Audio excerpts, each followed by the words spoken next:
escuchar ahí de nuestro pastor.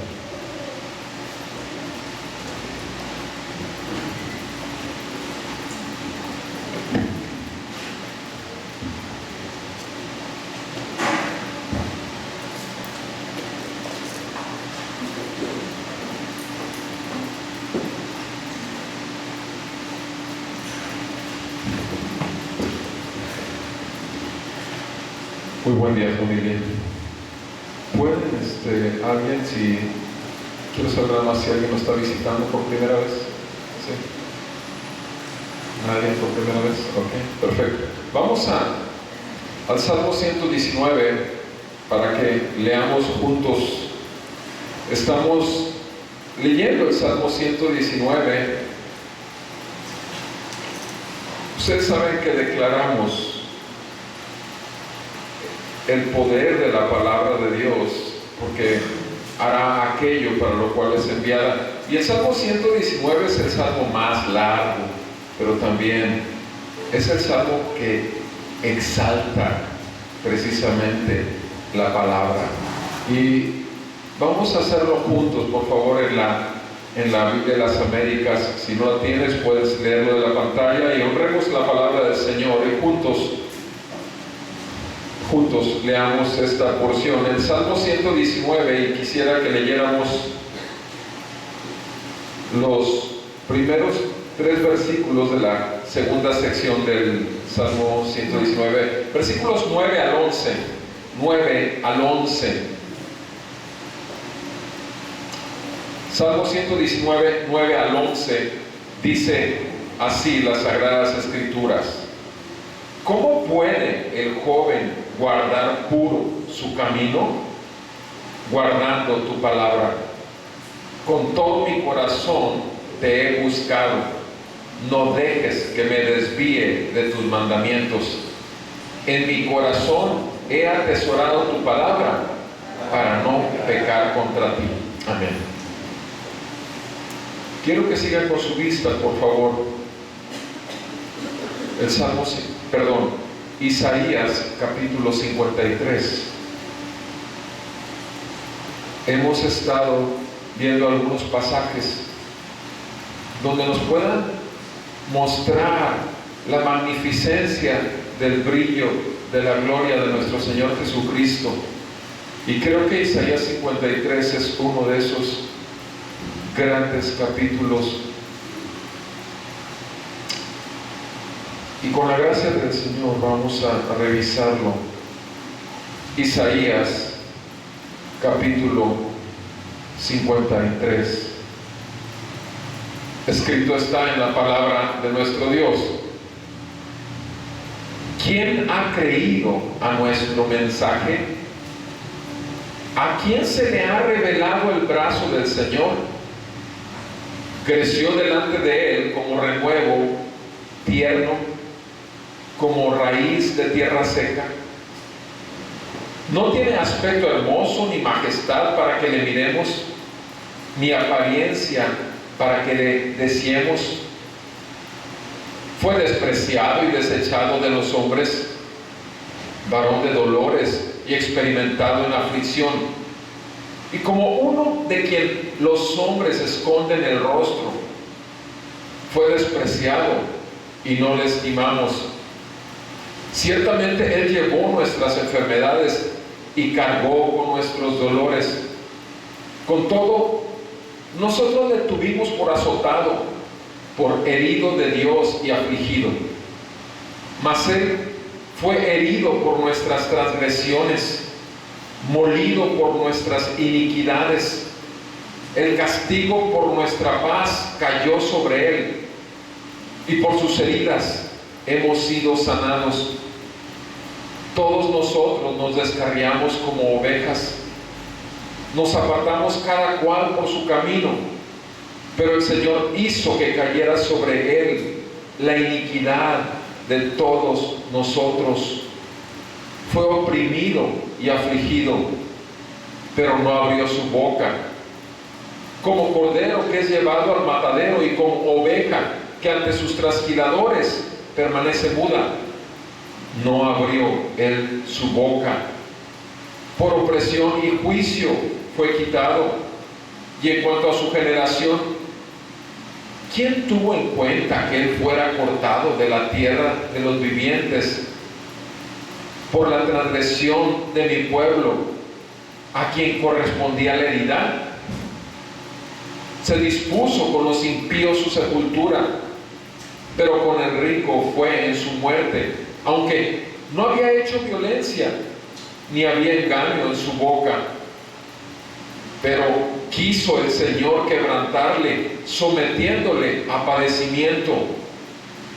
Cuando Él se entregue a sí mismo como ofrenda de expiación, verá a su descendencia, prolongará sus días, y la voluntad del Señor en su mano prosperará.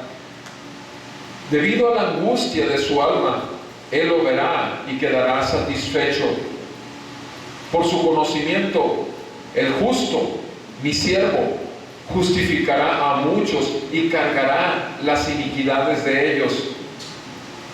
Por tanto, yo le daré parte con los grandes y con los fuertes repartirá despojos, porque derramó su alma hasta la muerte, y con los transgresores fue contado, llevando él el pecado de muchos e intercediendo por los transgresores. Esta es la palabra que el Señor por su Espíritu tiene para nosotros, su iglesia. Te agradecemos, Señor, esta palabra que hoy nos das, y te pedimos la prosperes en aquello para lo cual la estás enviando en esta mañana. Señor, abre nuestros ojos al brillo de tu gloria. Abre nuestros ojos para que veamos las abundantes riquezas en gracia que tenemos por medio de Cristo Jesús. Ven, Señor, rompe lo duro de nuestro corazón. Ven, Señor, sálvanos, transfórmanos. Ven, Señor, y sigue formando a Cristo en cada uno de nosotros, para que Jesucristo brille para gloria de tu santo nombre eternamente y aún aquí en esta tierra por medio de tu iglesia. Te lo pedimos en el nombre de Jesús y te damos gracias. Amén. Amén.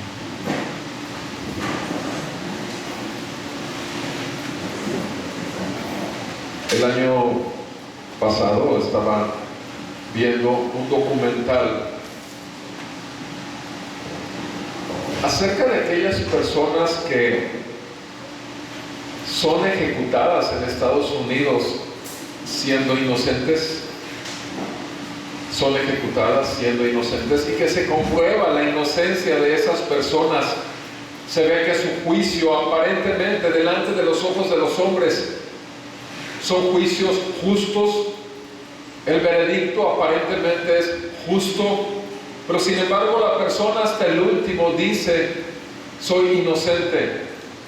Y hay una asociación, hay asociaciones, no solamente una, que están precisamente buscando ayudar a todos aquellos que están en prisión y que están pagando sentencias que son injustas o que están señalados para muerte, para ser ejecutados hasta la muerte.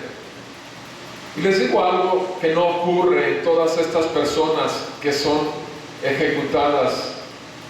Lo que no ocurre es que vayan ellos dispuestos a ser ejecutados, que vayan ellos con un gozo de saber que se está cumpliendo como quiera la soberana voluntad, que hay un Dios que todo lo ve y todo lo define. Eso no lo hacen. En 1370 nació un hombre en Checoslovaquia, y ese hombre se convirtió en un filósofo, en un teólogo, en un predicador y en un reformador. porque fue usado. En 1400 fue ordenado como sacerdote. Y este hombre de Checoslovaquia,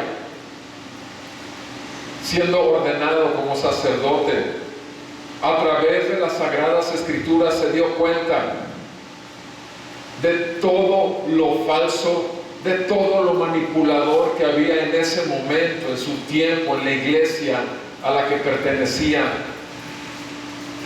Y John Hus fue condenado el 6 de julio de 1415. Fue condenado por hereje. Él acusó con la palabra de Dios a la Iglesia Católica Romana y la acusó de ser el mismo anticristo. Y él fue a la hoguera con gozo. Antes de ser atado con cadenas a ese poste, se postró, oró algunos salmos, y cuando se acercó su verdugo le dijo: hoy quemas a este ganso, porque Hus, el apellido Hus significa ganso en el lenguaje bohemio de aquella época, y dice: hoy quemas tú a este ganso, pero un siglo después vendrá un cisne al cual no podrán quemar. Y exactamente 102 años después, Martín Lutero clavaba las 95 tesis en la puerta de la iglesia donde él era sacerdote, y empezaba con toda la fuerza el movimiento de reforma a desarrollarse, que inició con Wycliffe antes de Hus, y después con Hus, pero con Lutero el Señor lo concretó. Y con gozo, sabiendo que lo hacían en el nombre del Señor, y con gozo, sabiendo que su sangre derramada era para que el perfecto plan de Dios siguiera corriendo por todo el mundo, lo hicieron, aún siendo inocentes. Pero no hay nadie más inocente, nadie más inocente que nuestro Señor Jesús. Y en esta porción de la Escritura, creo que no hay otra porción de la Escritura fuera de Isaías 53 donde pueda verse con mayor detalle precisamente el propósito redentor de Dios a través de la vida de nuestro Señor Jesucristo. El profeta Isaías escribió esto 700 años antes de que Jesucristo estuviera en el mundo. 700 años antes. El Espíritu Santo lo llevó a ver lo que iba a suceder con el siervo de Dios, el siervo sufriente. Y en este capítulo de Isaías 53 vamos a ver del versículo 1 al 3 cómo Jesús sufrió nuestro rechazo. Del 4 al 6, cómo Jesús sufrió por nuestra culpabilidad. Del 7 al 9, cómo Jesús sufrió sin tener pecado alguno. Y en la última porción vemos cómo Jesús sufrió por voluntad divina, y Jesús sufrió para justificación de muchos. ¿Qué es lo que dicen los primeros versículos del 1 al 3? Fíjense cómo empieza Isaías en ese capítulo. ¿Quién ha creído a nuestro mensaje? Hace la pregunta. Y en el Nuevo Testamento, en Juan capítulo 12, versículo 38, y en Romanos 10, 16, se vuelve a utilizar esas palabras. ¿Quién ha creído en nuestro mensaje? Y la respuesta es la misma. Nadie. Nadie quiso creer en el mensaje, a menos que le fuese concedido la gracia de lo que dice la segunda pregunta de Isaías 53. La segunda pregunta de Isaías 53 no solamente pregunta ¿quién ha creído en nuestro mensaje? Sino que la segunda pregunta dice ¿a quién se ha revelado el brazo del Señor? ¿A quién se ha revelado el brazo del Señor? No es posible ver a Cristo si no le es dado por revelación divina. En esta segunda pregunta de Isaías 53:1, en el hebreo, fíjense lo que dice la pregunta: ¿a quién se le ha revelado el brazo del Señor? Y tiene aplicación. Cuando habla del brazo del Señor, habla del brazo poderoso del Señor. Pero, repito, en el hebreo, la palabra brazo es Seroa, y viene de una raíz que es Sara, y esta palabra es la misma, exactamente la misma palabra que se usa en Génesis 3:15 cuando hablan de la simiente de la mujer que tiempos después, miles de años después, aplastaría la cabeza de Satanás, la simiente. Y entonces, si lo vemos así, dice: ¿a quién se ha revelado la simiente del Señor?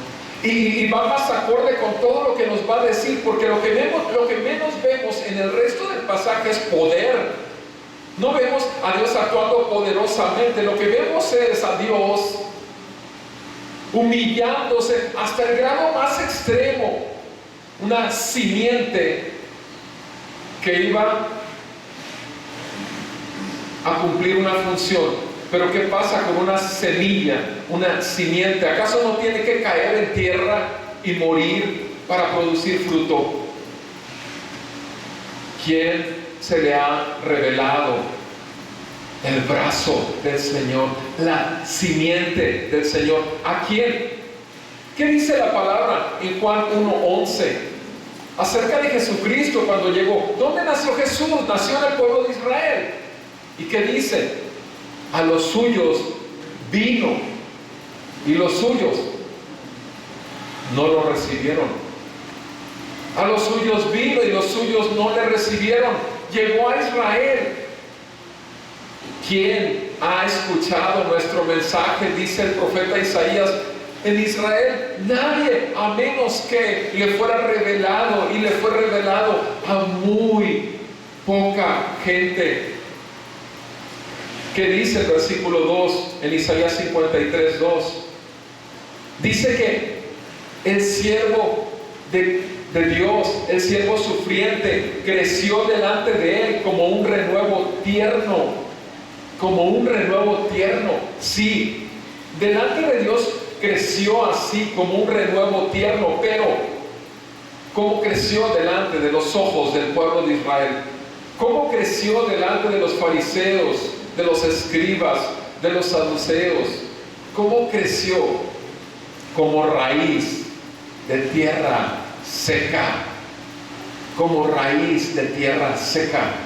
Delante del Señor estaba creciendo como un renuevo tierno, pero delante de los ojos de Israel era una simple raíz de tierra seca, que no era posible que fuese quien decía ser el Hijo de Dios hecho hombre.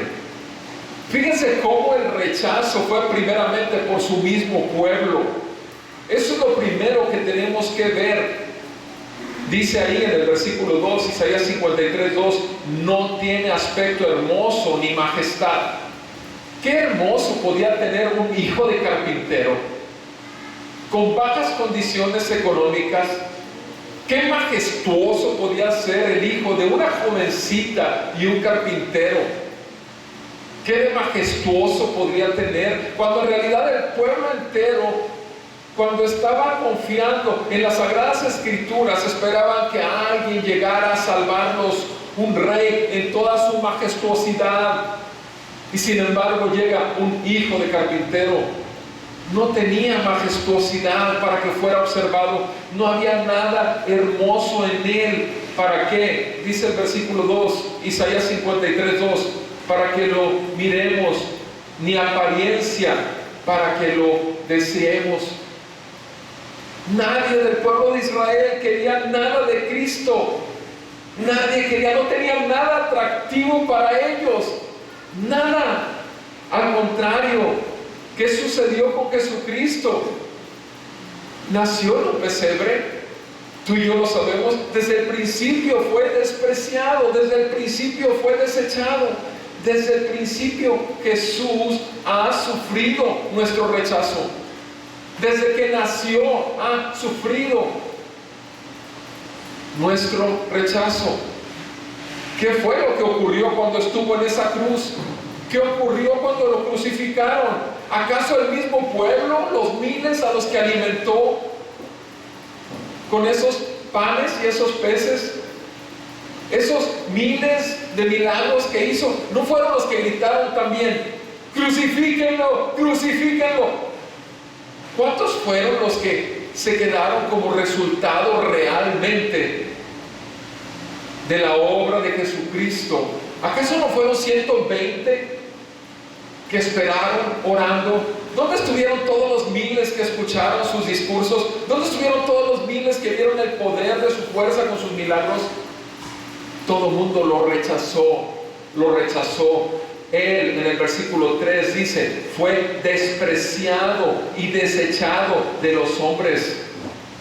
Aquellos hombres, repito, que le pedían que lo sanara, aquellos hombres que esperaban y recibieron de él, lo único que pudieron ver en la cruz fue un hombre despreciado y desechado, un hombre que anda cargando los dolores y que tiene aflicción.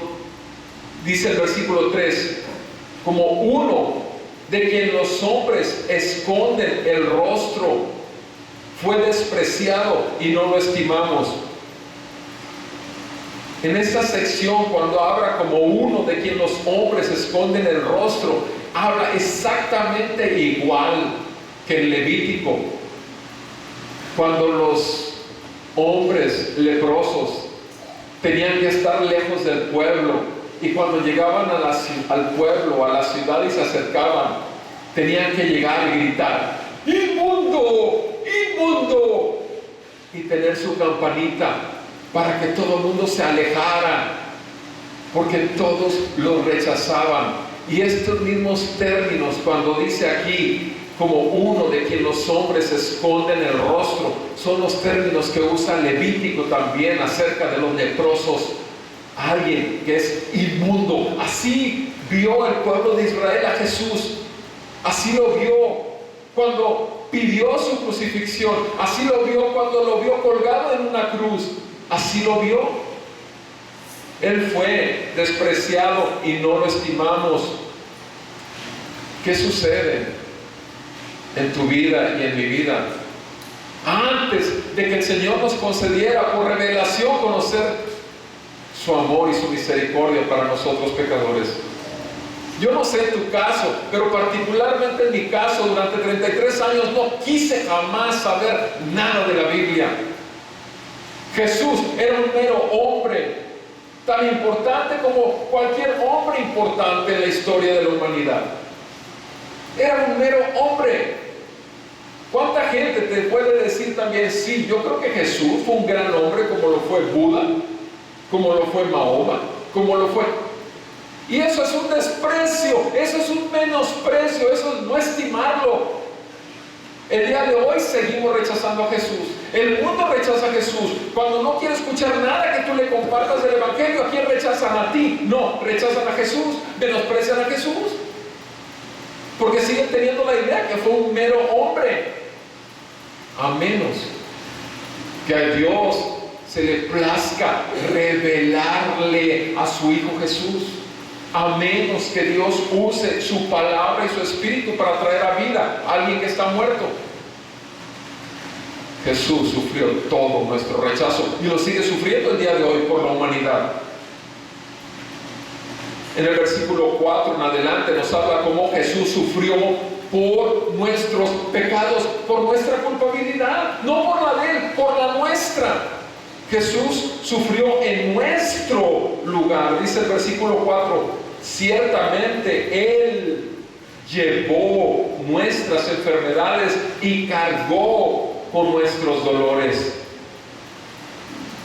Aquí los términos de llevar y cargar es alguien que voluntariamente agarra y toma sobre sí. Él llevó nuestras enfermedades, Él cargó con nuestros dolores, con todo. Dice el versículo 4, nosotros, ¿cómo vimos eso? ¿Cómo vio el pueblo de Israel eso que ocurrió en Jesús cuando lo estaban crucificando? ¿Qué fue lo que pensaron? ¿Es el Hijo de Dios? ¿Se está crucificando injustamente? No. Aquí lo que dice es, nosotros lo tuvimos por herido de Dios y afligido. ¿Está ahí porque se lo merece? ¿Está ahí por blasfemo? ¿Está ahí porque dijo ser el Hijo de Dios? Sí. Dios lo está afligiendo. Dios lo está quebrantando. Dios lo está matando. Sí. Con razón. Porque Dios es un Dios justo. La gente pudo haber visto justicia ahí en ese momento. Así lo tuvo el pueblo de Israel. Lo tuvieron por azotado, por herido de Dios. Versículo 5. Mas Él. Pero la verdad es esta. Así dice, mas Él. Pero Él fue herido por nuestras transgresiones. Él fue herido por nuestras rebeliones contra el Dios santo, santo, santo. Él fue molido por nuestras iniquidades. A pesar de que el pueblo de Israel lo vio ahí pagando un precio justo, un castigo de Dios, sin embargo, Él estaba ahí simplemente llevando nuestra culpabilidad. Nuestros pecados estaban cargados sobre Él. Él estaba siendo destrozado, molido, todo por causa de nuestra maldad, de nuestra iniquidad. El castigo por nuestra paz, dice el versículo 5, el castigo por nuestra paz, el juicio divino, el juicio justo, la ira de un Dios santo cayó sobre Él.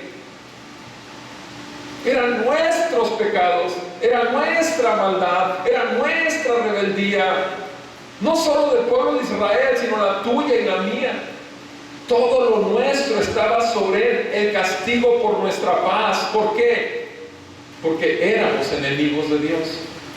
Antes de este hecho éramos enemigos de Dios y estábamos sujetos a la ira de Dios. Y necesitábamos paz para con Dios. Y la única fuente de paz se llama Jesucristo. Él es el único y posible intercesor. Él es el único camino a llegar a Dios, para llegar a Dios. Él es el castigo por nuestra paz. Cayó sobre Él. Nosotros éramos los enemigos de Dios. Nosotros éramos los culpables. Nosotros somos los pecadores. Nosotros somos los que tenemos una maldad que está ahí una y otra vez buscando hacer lo suyo y apartarse de Dios. Nosotros. Pero el castigo para que nosotros tuviéramos paz con Dios cayó sobre Él. Y por sus heridas hemos sido sanados. Por sus heridas hemos sido sanados. ¿Cuál es la más terrible enfermedad que tenemos? Déjame decirte esto. Tú puedes ir a una campaña de poder y milagros que anuncian en los postes de la calle. Tú puedes tener un cáncer, el más terrible cáncer, y puedes